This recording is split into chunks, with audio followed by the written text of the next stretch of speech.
25 de septiembre de 1951. Una mansión en la Ciudad de México arde en silencio.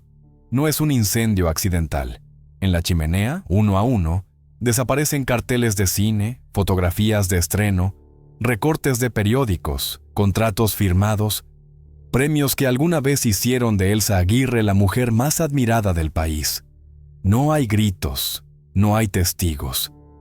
Solo el crepitar del fuego y la mirada de un hombre que observa cómo se consume la identidad de su esposa. Afuera, México la sigue llamando la diosa del cine. Adentro, Elsa Aguirre empieza a dejar de existir.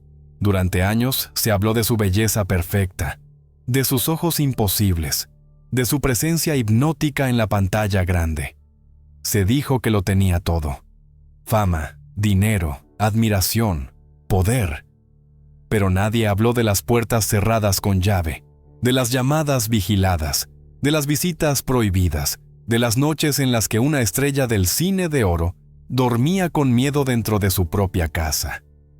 Nadie quiso ver que detrás del mito había una mujer atrapada en un matrimonio que no era amor, sino control.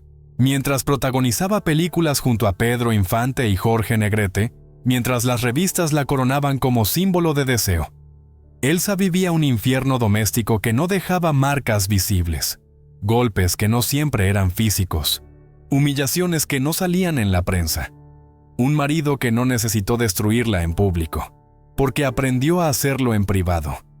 Y en medio de ese silencio, nació un niño que crecería respirando miedo, creyendo que el amor siempre duele. Décadas después, cuando Elsa por fin logró escapar, el precio fue absoluto. Perdió el dinero, perdió la estabilidad, y años más tarde, perdió lo único que la mantenía en pie. Su hijo murió joven, en circunstancias que jamás pudieron separarse de la violencia emocional que lo vio crecer. Para entonces, la diosa ya no tenía escenario, ni aplausos, ni voz pública para contar lo que había vivido. Hoy, más de 70 años después de su debut, la historia de Elsa Aguirre sigue incompleta. ¿Cómo una mujer que lo tenía todo terminó viviendo con miedo? ¿Quién se quedó con su fortuna? ¿Por qué su tragedia nunca fue contada con la misma fuerza que su belleza? ¿Y cómo se sobrevive cuando la fama no te salva? El amor te destruye y el silencio se vuelve herencia. En este video conocerás los episodios que fueron borrados, las decisiones que nadie explicó y la verdad detrás de la caída más silenciosa del cine de oro. Pero para entender cómo una diosa terminó prisionera, primero hay que volver al inicio, cuando Elsa Aguirre aún creía que el amor podía protegerla del infierno que se acercaba. Todo empieza lejos de las alfombras rojas, en un México que todavía olía a carbón, a tierra mojada y a promesas rotas. 25 de septiembre de 1930, Chihuahua. Elsa Irma Aguirre Juárez nace en una familia que no tiene tiempo para fantasías porque la urgencia manda. El país apenas se recompone de sus propias heridas, y en muchas casas la vida es una cuerda estirada hasta el límite. Ella crece con esa mezcla que marca para siempre a ciertas mujeres. Hambre de salir adelante y miedo de perderlo todo si se equivocan una sola vez. Cuando la familia llega a la Ciudad de México, la pobreza no desaparece, solo cambia de escenario. La capital no perdona a los débiles, y una adolescente bonita puede convertirse en salvación o encarnada, según quien la mire. Elsa es tímida, callada, profundamente religiosa, más niña de lo que el mundo está dispuesto a respetar. Y ahí aparece la primera jaula, la que no se ve desde afuera. Su madre, convencida de que la belleza puede ser un boleto de escape, empieza a cuidar ese rostro como si fuera oro. No la deja salir sola, no la deja enamorarse, no la deja vivir como una joven normal. Le enseña a obedecer, a callar, a sostener la sonrisa aunque por dentro tenga un nudo. Sin darse cuenta, la prepara para un destino en el que el control se confunde con amor. 1944 o 1945. Cuando Elsa tiene apenas 14 años, gana un concurso de belleza ligado a un estudio de cine. La historia se cuenta como cuento de hadas, pero si la miras de cerca tiene algo inquietante. Una niña entra a un mundo de adultos porque no hay otra salida. Ese mismo impulso la empuja a su primera película, y con cada escena, la industria va moldeando una nueva persona. Afuera nace Elsa Aguirre, la imagen perfecta. Adentro sigue Elsa Irma, la joven que no sabe poner límites porque nunca le enseñaron que tenía derecho a ellos. En 1947 y 1948, con títulos como Algo flota sobre el agua y Ojos de juventud, el público empieza a mirarla como un fenómeno. En los años 50, mientras el cine de oro se vuelve religión nacional, ella se transforma en diosa porque la cámara la ama y porque México necesita mitos. Las revistas la convierten en fantasía. Los fotógrafos buscan ese ángulo donde su piel parece luz. Los productores la venden como peligro y como deseo. Y aquí está el punto que cambia todo.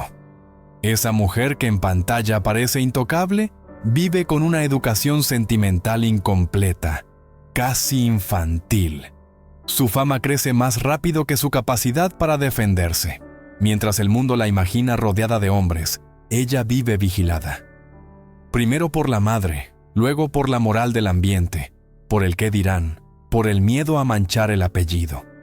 Elsa aprende a desconfiar del amor espectacular.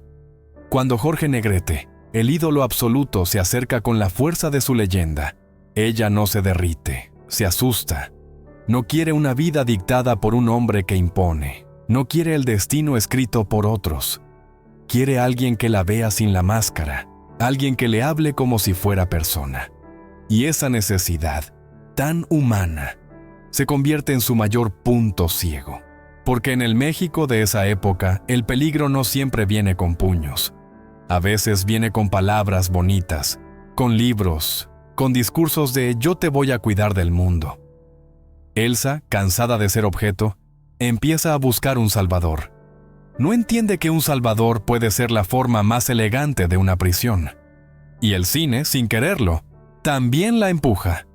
Le enseña a actuar la fortaleza, pero no le enseña a vivirla. Así se construye la contradicción que va a explotar más adelante. Una mujer adorada por millones y, al mismo tiempo, una mujer entrenada para obedecer. Una estrella que puede paralizar una sala con una mirada y, sin embargo, no sabe reconocer al depredador cuando se disfraza de protector. En ese momento todavía no hay fuego en la chimenea, todavía no hay archivos ardiendo, todavía no hay silencio impuesto. Solo hay una joven que cree que el amor, el correcto, podría por fin abrirle la puerta de salida. Y justo ahí, cuando baja la guardia por primera vez, la historia empieza a torcerse. 1956, Ciudad de México. Elsa Aguirre camina por un pasillo lleno de humo de cigarro y perfume caro, y todos la miran como si fuera una promesa, la diosa del cine de oro. La mujer que en pantalla parece invencible. Pero por dentro, Elsa sigue buscando lo mismo que buscaba desde los 14. Alguien que no la mire como un trofeo. Alguien que no se arrodille ante su belleza, sino que le hable como si fuera humana. En ese punto exacto, entra Armando Rodríguez Morado. Y la trampa es perfecta, porque él no llega con flores, ni con serenatas, ni con el lenguaje vulgar del fanático. Llega con palabras, con conversación, con la pose del hombre serio. Un periodista, un intelectual de salón, un tipo que sabe construir una frase como quien construye una jaula. A Elsa le parecía distinto. No era actor, no era galán, no era un ídolo que la perseguía para presumirla. Era en apariencia alguien que podía protegerla del circo. Y así empieza todo, como empiezan las historias que terminan en infierno. Con calma.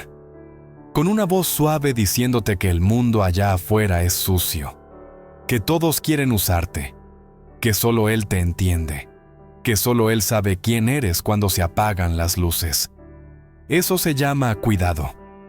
Hasta que un día te das cuenta de que el cuidado era vigilancia. Los primeros meses parecen normales, incluso elegantes, pero el cambio llega rápido, como un golpe que no ves venir. Primero son comentarios. No te conviene juntarte con esa gente. Esa amiga tuya te envidia. Ese productor solo te busca por tu cuerpo. Elsa, acostumbrada a obedecer a una madre controladora, confunde esa nueva autoridad con amor adulto. No nota que el plan real no es acompañarla, es aislarla. Y en el México de finales de los 50, una mujer casada que se queja no es una víctima, es problemática. Elsa aprende a callar porque la sociedad la entrena para callar. Después viene la administración del dinero. Lo que antes era salario y libertad, se vuelve permiso. Elsa, una de las actrices mejor pagadas de su época, empieza a pedir para lo básico. Dame para esto, dame para aquello. Y cada petición es una humillación, porque Armando no solo controla las cuentas, controla la idea de que ella, sin él, no sabe vivir. Eso se llama violencia económica, aunque en esos años nadie lo nombraba así. En esos años se llamaba ser una buena esposa. Y cuando la jaula ya está cerrada, llega el siguiente nivel: el gaslighting, el veneno lento. Tú exageras, tú estás loca, nadie te cree, sin mí no eres nada. Imagínalo, México entero gritándole diosa y al mismo tiempo un hombre susurrándole en la sala de su casa que es hueca, que es ignorante, que solo sirve para que la miren. Esa contradicción rompe a cualquiera, y lo peor es que la rompe en silencio. Porque las cámaras no entran a la recámara. Porque los aplausos no detienen una puerta que se cierra con llave. En medio de ese clima nace Hugo, su hijo. Un niño que no llega como alivio, sino como un nuevo instrumento de control. Si te vas, no lo vuelves a ver. Si hablas, te lo quito. Elsa ama a ese niño con desesperación, pero es una madre viviendo en estado de guerra, y un niño que crece escuchando gritos aprende dos cosas muy temprano: que el hogar no es seguro, y que el amor puede doler. Luego ocurre la escena que lo explica todo, la que convierte el matrimonio en sentencia. Una noche, en una casa de la Ciudad de México, Armando reúne los rastros de la vida pública de Elsa como si estuviera haciendo limpieza. Rollos de película, recortes, fotos, carteles, premios, y los lleva al fuego, no para calentarse, para borrarla, para matarla sin tocarla. El mensaje es simple y brutal. La estrella se acaba aquí, aquí solo queda la esposa. Ese acto no es un arranque de celos, es una ejecución simbólica. Elsa no lo entiende en ese momento con palabras técnicas, pero lo siente en el cuerpo. Y cuando una mujer empieza a sentir que su casa es más peligrosa que la calle, el cuento se termina. Todavía faltan años, todavía faltan decisiones imposibles, todavía falta el golpe final que nadie puede reparar. Pero aquí, en este punto, ya está sembrada la verdad. Armando no se casó con Elsa Aguirre, se casó con la idea de apagarla. 1960. En una casa de la Ciudad de México, el silencio no era descanso, era estrategia, era supervivencia. Elsa Aguirre podía salir al mundo con el cabello impecable y la mirada de leyenda, pero al cruzar la puerta de su hogar la luz cambiaba, como si alguien bajara el dimmer de la vida. Y en medio de esa penumbra nació Hugo. No llegó con globos ni con una alegría limpia. Llegó como llegan los hijos en los matrimonios rotos, como una esperanza desesperada, como un intento de que algo sagrado obligara al monstruo a comportarse. Pero los monstruos no cambian porque nazca un niño, solo aprenden a usarlo. Hugo creció escuchando más puertas que canciones, más pasos de enojo que risas, más susurros de miedo que cuentos antes de dormir. Y lo más cruel es que, desde fuera, nadie lo habría imaginado, porque México veía a una diosa. Los vecinos veían una casa grande, los conocidos veían una pareja respetable. En aquellos años, el escándalo era pecado y el matrimonio era altar. Y un altar, ya se sabe, no se cuestiona, se venera, se aguanta. Elsa aprendió a actuar en el cine, pero en su casa aprendió a actuar otra cosa. La calma falsa de quien está a punto de quebrarse, la sonrisa pequeña para que el golpe no llegue, la voz suave para que la furia no suba. Hay una escena que se repite en muchas casas violentas, aunque nadie la filme. Una madre en la cocina con el corazón apretado, escuchando el tono de la llave en la cerradura. No es «ya llegó tu papá», es «ya llegó el peligro». Y el niño aprende ese lenguaje sin que nadie se lo enseñe. Aprende a leer el aire, aprende a medir el volumen de sus pasos, aprende cuándo respirar y cuándo quedarse quieto, como si el cuerpo pudiera volverse invisible. Hugo fue ese niño. Un testigo que no tenía palabras para denunciar, porque en su mundo las palabras se castigaban. Armando Rodríguez Morado, el esposo que se presentaba como intelectual, encontró en el niño una herramienta perfecta, porque cuando una mujer empieza a pensar en irse, el agresor no siempre levanta el puño, a veces levanta una amenaza. Si te vas, no lo vuelves a ver. Es una frase que no deja moretones, pero deja cicatrices que duran décadas. Y Elsa, que podía enfrentarse a una cámara, no podía enfrentar el terror de perder a su hijo. En los años 60, una madre separada era juzgada como si fuera culpable por existir, y un hombre con control económico y social podía torcer la realidad a su favor. Eso también era violencia, solo que con traje y firma. Por eso Hugo no solo vivió la violencia, la respiró, la tragó, la vio convertirse en rutina, porque el abuso doméstico no es una explosión aislada, es un ciclo. Días de tensión, un estallido, luego una calma falsa y otra vez la tensión.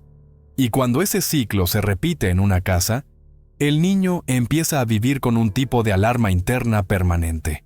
Aunque no esté pasando nada, su cuerpo siente que algo va a pasar. Ese tipo de infancia te roba la tranquilidad para siempre. Te roba la confianza. Te roba la idea de que el amor puede ser seguro. Y Elsa era una madre en guerra. Quería protegerlo. Pero a veces no se puede proteger a un hijo dentro de una casa donde el enemigo tiene las llaves, el dinero y la voz pública. Ella hacía lo que podía, lo abrazaba cuando podía, lo calmaba con lo que tenía, pero también estaba rota, estaba cansada, estaba viviendo su propia tormenta mental. Y esa es una de las verdades más duras de estas historias. La víctima no siempre puede ser la madre perfecta. La víctima primero intenta sobrevivir. Hugo creció y con los años, la imagen del niño callado se convirtió en la del joven que carga una tristeza que nadie entiende. Desde afuera, la gente habría dicho, lo tiene todo. Hijo de una estrella, una vida privilegiada.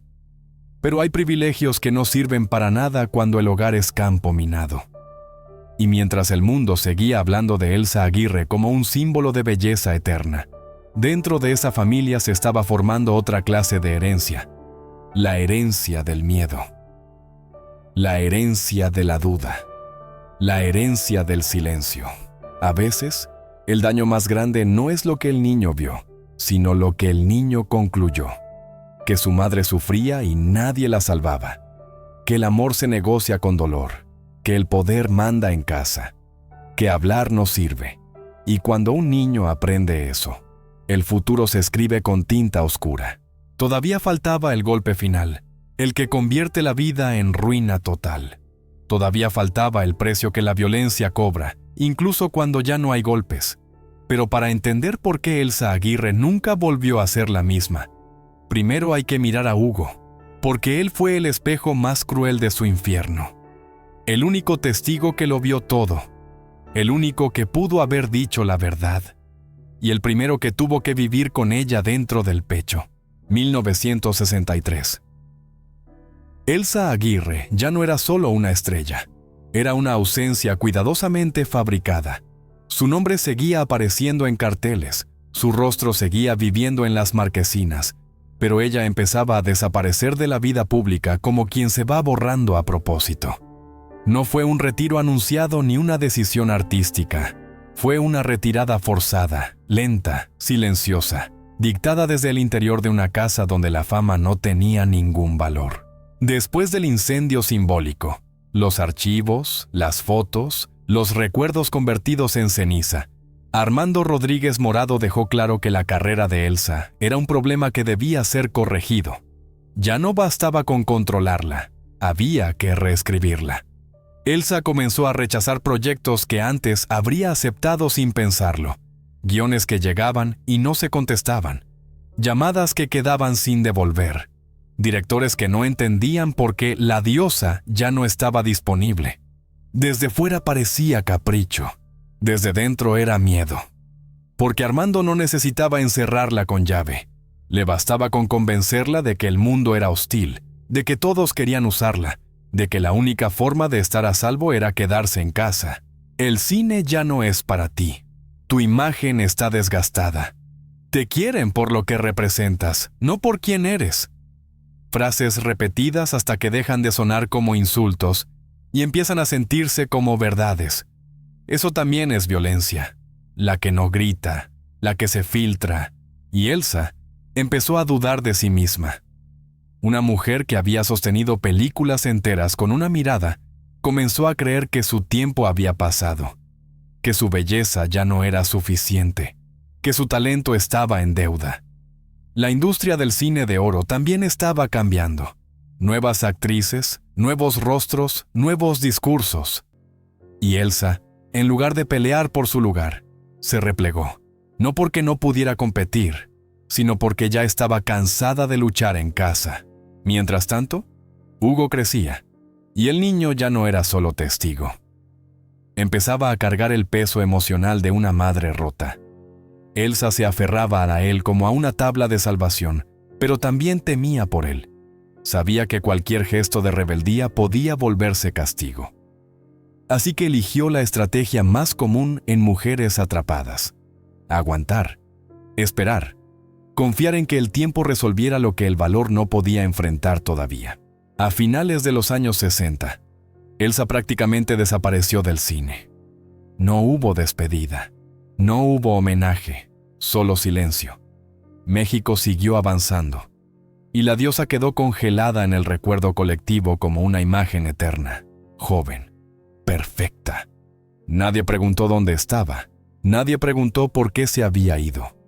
Y esa omisión fue otra forma de violencia, porque cuando una estrella cae en silencio, el sistema no mira atrás. Pero el encierro no trae paz, trae deterioro.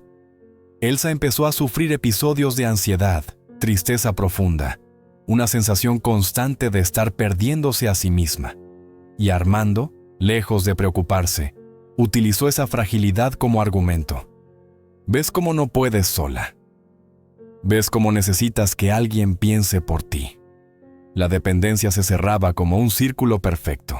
La ruptura llegó no como una explosión, sino como un agotamiento absoluto. A inicios de los años 70, Elsa ya no podía reconocerse. Había perdido la carrera, había perdido la libertad, había perdido la voz interior que alguna vez la guió. Y entonces, tomó la decisión más peligrosa para una mujer controlada. Pensó en irse. El intento de separación no fue limpio ni liberador. Fue sucio, doloroso, lleno de amenazas veladas. Armando usó todo lo que tenía: el dinero, la reputación, el miedo. Elsa tuvo que aceptar pérdidas enormes para poder salir. Y cuando finalmente lo hizo, no salió victoriosa, salió vacía, con un hijo marcado, con una carrera irreparablemente dañada, con una identidad fragmentada. No hubo regreso triunfal, no hubo revancha. Elsa Aguirre no volvió al cine como heroína, porque esta no es una historia de redención fácil. Es la historia de una mujer que sobrevivió, sí, pero pagando un precio brutal. El infierno no terminó con la separación, solo cambió de forma, porque hay heridas que no se cierran cuando se abre la puerta y se cruza el umbral. Y mientras el público seguía adorando a una diosa inmóvil en el pasado, la mujer real aprendía a vivir con lo que quedaba, sin aplausos, sin escenario, con una pregunta que nunca tuvo respuesta clara. ¿En qué momento la gloria se convirtió en condena? La respuesta no estaba en el cine, estaba en el matrimonio. Y en lo que vino después, cuando el daño ya estaba hecho y el silencio se volvió la única forma de seguir respirando. 1974. Elsa Aguirre ya había salido del matrimonio, pero no había salido del daño. Esa es la parte que casi nadie entiende. El divorcio no es una puerta mágica que se cierra detrás de ti y borra todo. A veces es apenas el inicio de otro tipo de infierno, uno más silencioso, más íntimo, más difícil de explicar. Elsa había perdido la casa, había perdido el dinero, había perdido la carrera tal como la conocía. Pero lo que más le pesaba no era lo material, era la certeza de que su hijo, Hugo, había crecido respirando el mismo aire tóxico que casi la mata a ella. Durante un tiempo intentaron reconstruirse, madre e hijo, solos contra el mundo, sin el hombre que había convertido su hogar en campo de batalla. Elsa se aferró a Hugo con una intensidad que rozaba la culpa. Quería compensar los años de miedo, las noches de gritos, las veces que no pudo protegerlo. Pero el daño no se borra con amor tardío. El daño se queda, se transforma, aprende a esconderse. Hugo era un joven callado, retraído, con una tristeza que no se explicaba por su edad ni por su apellido. Desde fuera, muchos habrían dicho que era privilegiado, hijo de una leyenda del cine de oro. Pero hay privilegios que no sirven de nada cuando el niño que fuiste aprendió que el amor siempre viene acompañado de amenaza. Hugo había crecido viendo a su madre someterse para sobrevivir. Había aprendido que la violencia puede ser cotidiana, que el miedo es parte de la rutina. Eso se queda tatuado. Elsa lo sabía, y esa conciencia era otra forma de castigo. Porque no solo se preguntaba qué le habían hecho a ella, sino qué le habían hecho a su hijo por extensión. En entrevistas posteriores, quienes la conocieron hablan de una mujer más silenciosa, más introspectiva, como si cargara una culpa que no se atrevía a nombrar. La diosa del cine había desaparecido, y en su lugar quedaba una madre agotada, tratando de sostener algo que ya venía fracturado. El golpe final llegó cuando nadie lo esperaba. Finales de los años 70. Hugo tenía alrededor de 30 años cuando murió en un accidente automovilístico. No hubo tiempo para despedidas, no hubo preparación, solo una llamada que parte la vida en dos. Para Elsa, ese momento fue el verdadero punto de quiebre. Todo lo anterior, el matrimonio violento, la ruina económica, el exilio del cine, palideció frente a esa pérdida. Porque una cosa es sobrevivir por ti misma. Otra muy distinta es sobrevivir cuando te arrancan lo único que te mantenía en pie. La muerte de Hugo no fue solo una tragedia personal. Fue la confirmación de una cadena de daño que nunca se rompió del todo. Muchos, con el tiempo, han señalado lo evidente.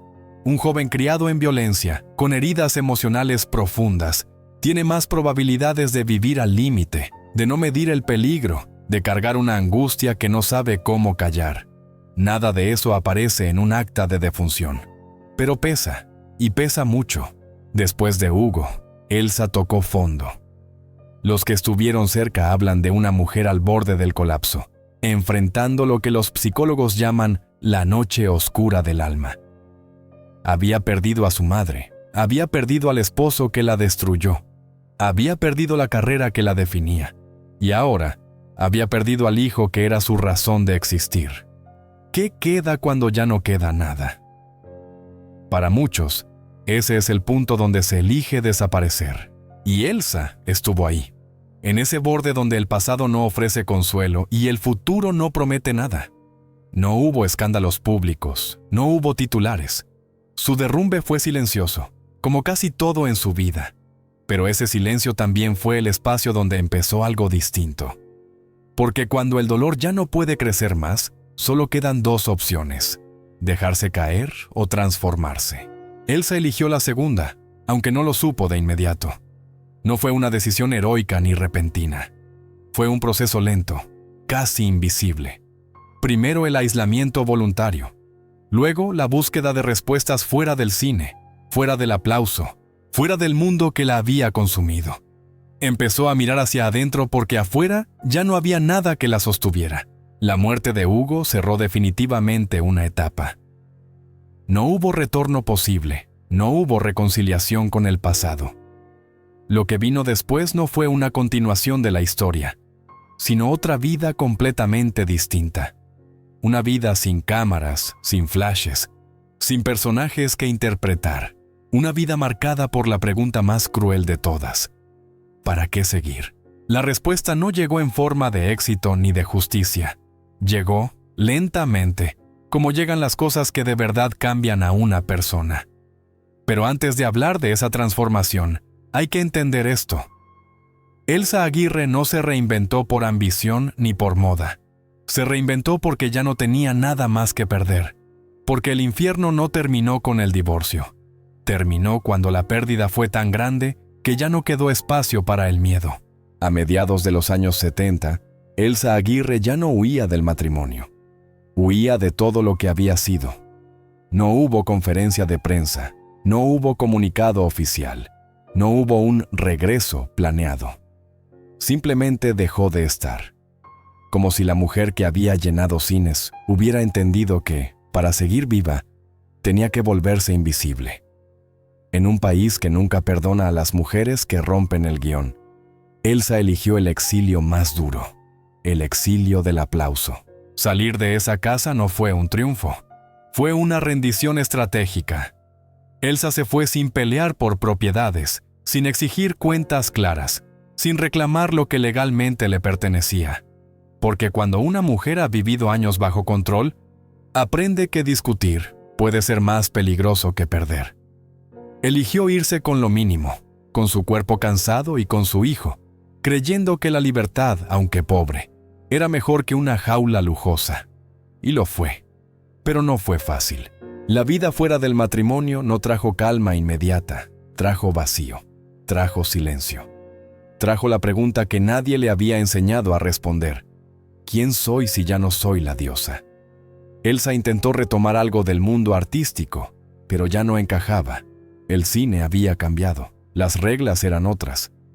Y ella ya no tenía la energía ni la inocencia para volver a empezar desde cero. No quería negociar su dignidad otra vez.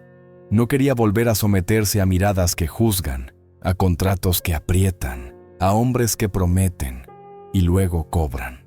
Hugo era su centro. Todo giraba alrededor de él.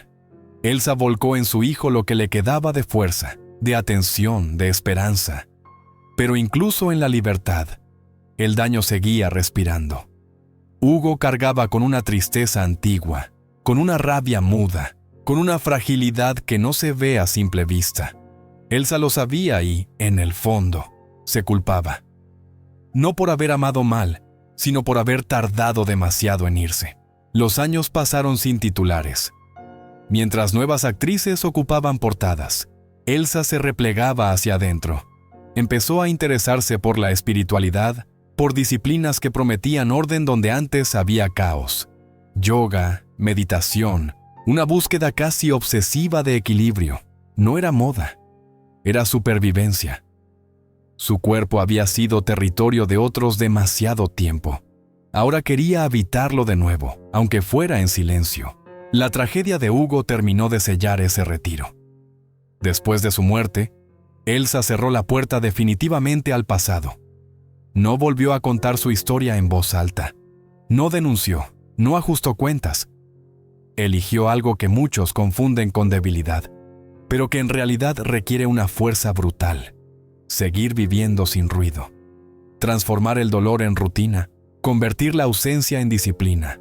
Mientras tanto, Armando Rodríguez Morado se desvanecía, sin escándalo, sin legado, sin memoria pública. El hombre que había querido borrarla terminó siendo borrado él. Elsa, en cambio, siguió ahí, envejeciendo lejos de los reflectores, pero intacta en algo esencial. Porque hay una victoria que no se mide en premios ni en dinero. Es la victoria de no volverte aquello que te hicieron. Elsa Aguirre no volvió a ser la diosa del cine. Se convirtió en algo menos visible y más raro. Una mujer que sobrevivió. Y a veces, sobrevivir sin aplausos es el acto más radical de todos. A finales de los años 70, Elsa Aguirre entendió algo que tardó décadas en aceptar. Sobrevivir no siempre significa ganar. A veces significa quedarse, respirar, aprender a vivir con lo que no se pudo salvar. Después de la muerte de Hugo, el mundo se le volvió irreconocible. No había aplausos que compensaran el silencio de una casa sin su hijo. No había premios que llenaran una mesa donde faltaba una voz. La diosa del cine había quedado suspendida en el pasado, como una fotografía amarillenta que el tiempo se niega a borrar, mientras la mujer real seguía caminando, cargando una pérdida imposible de nombrar. Elsa no volvió al cine. No volvió porque no podía. Cada cámara le recordaba todo lo que había perdido. Cada set era una memoria que dolía demasiado. Y sin embargo, no se destruyó. Eligió otro camino, uno que no da titulares ni homenajes. Se volcó a una vida interior, silenciosa, disciplinada. Yoga, meditación, espiritualidad. No como moda, sino como salvavidas. El cuerpo que había sido vitrina empezó a ser refugio. La mente, que había vivido bajo amenaza, buscó quietud. Elsa entendió que si no sanaba por dentro, el pasado terminaría por devorarla. En esos años, México seguía recordándola como un mito, como la mujer perfecta del cine de oro. Pocos sabían que detrás de esa imagen había una historia de golpes, de control, de miedo. Nadie hablaba de Armando Rodríguez Morado. Nadie quería incomodarse desmontando el ídolo para mirar a la víctima. Y Elsa tampoco habló, no denunció, no escribió memorias escandalosas, no convirtió su dolor en mercancía. Eligió el silencio como una forma de justicia íntima, no porque perdonara, sino porque ya no quería vivir atada a ese nombre. Armando, en cambio, desapareció sin dejar rastro, sin obra, sin legado, sin memoria. El hombre que intentó borrar a una estrella terminó siendo borrado por el tiempo. Elsa siguió viviendo, y esa fue su mayor victoria. Vivir cuando todo empujaba a desaparecer. Envejecer cuando la industria castiga a las mujeres que pierden juventud. Permanecer cuando la violencia había intentado quebrarla. Hoy, Elsa Aguirre es una figura casi mística. Una mujer que atravesó la fama, el infierno doméstico y la pérdida absoluta, y aún así encontró una forma de seguir. No volvió a ser la diosa. Se convirtió en algo más incómodo y más verdadero. Una sobreviviente. Su rostro envejecido ya no pertenece al cine, pero su historia pertenece a todas las mujeres que aprendieron demasiado tarde que el amor no debería doler. La historia de Elsa no termina con un final feliz. Termina con una pregunta. ¿Cuántas diosas más fueron destruidas en silencio mientras el público aplaudía? ¿Cuántas mujeres brillaron afuera mientras se apagaban por dentro? Elsa Aguirre no fue solo un ícono del cine mexicano.